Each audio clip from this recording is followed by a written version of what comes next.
Des arbres à histoire, épisode 5. Bonjour et bienvenue pour une nouvelle histoire sous les arbres.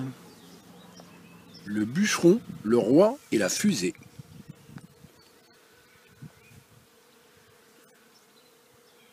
Un jour, j'ai reçu une lettre.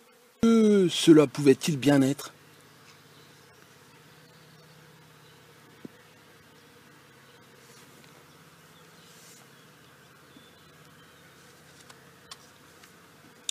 J'ouvris la porte avec précaution et vis sortir un petit bûcheron. De sa voix agitée mais claire, il commença alors son étrange récit. Je suis d'habitude plutôt solitaire, mais l'heure est grave et j'ai besoin d'aide aujourd'hui.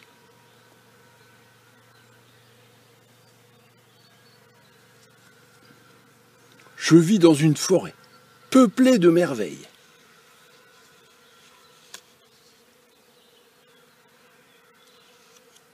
Un matin, quand la lumière les réveille, les feuillages se mettent à vibrer.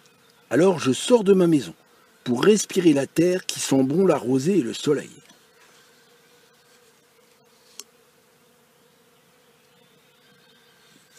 Je parcours les bois, choisis des essences bonnes pour la charpente, la menuiserie.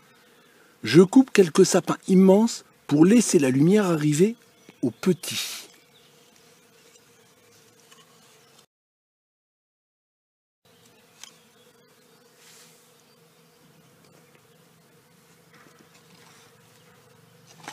Une nuit, sur la butte, où j'observais les étoiles,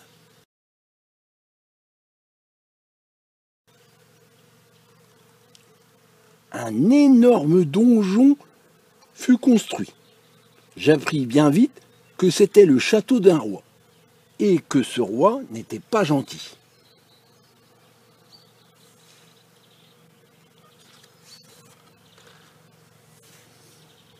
Il est égoïste, colérique et vocifère ses ordres tyranniques, du matin jusqu'au soir.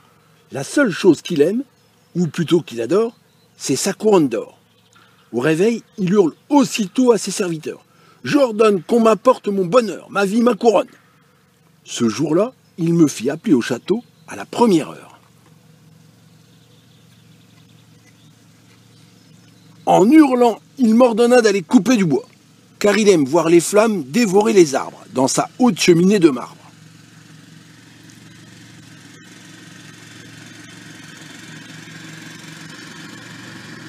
Depuis, tous les jours, et sous la menace, je dois les abattre.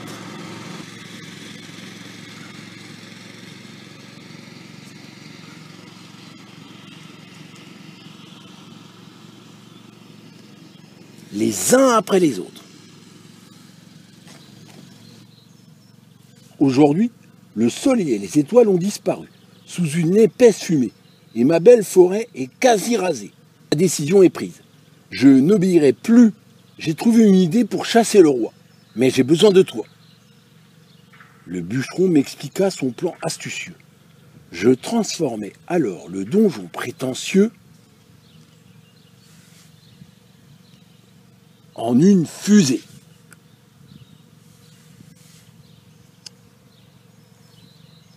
Le réacteur démarra, la fusée décolla.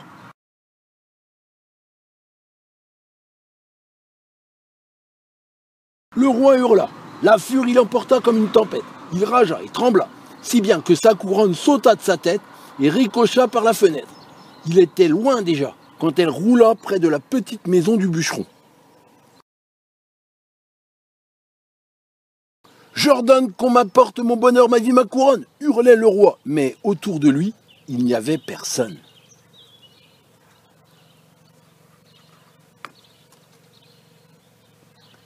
Il commença alors son très long voyage.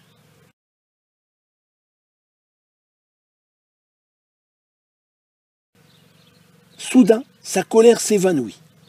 Le plus poignant des vertiges le saisit. Devant ses yeux s'ouvrait l'immensité de l'espace, le mystère magnifique du cosmos.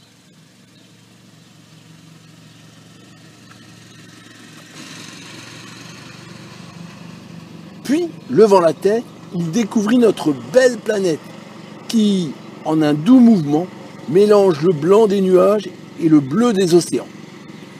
Il se souvint que sa belle forêt peuplée de merveilles, il se souvint des feuillages qui se mettent à vibrer quand la lumière les réveille. Il se rappela l'odeur de la rosée et du soleil.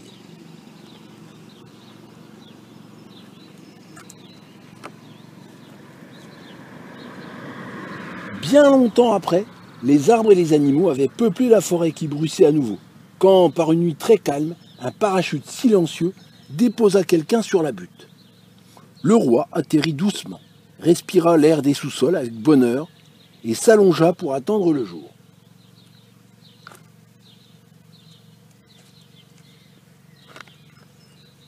Le lendemain, il fit une rencontre inattendue. « Cher ami, s'écria-t-il, que je suis heureux de te retrouver. »« Le roi ?» s'écria le bûcheron. «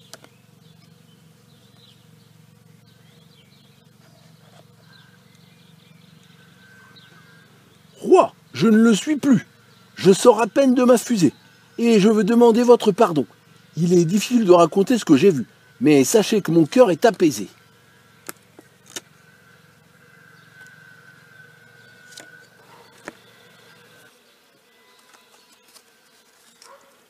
Alors, l'ancien roi devint bûcheron. Il ne reconstruisit pas son donjon, mais s'installa dans une petite maison. Et c'est là que, entouré d'arbres et près de son nounou ami, il vécut son bonheur et sa vie. Au revoir et à bientôt pour une prochaine histoire.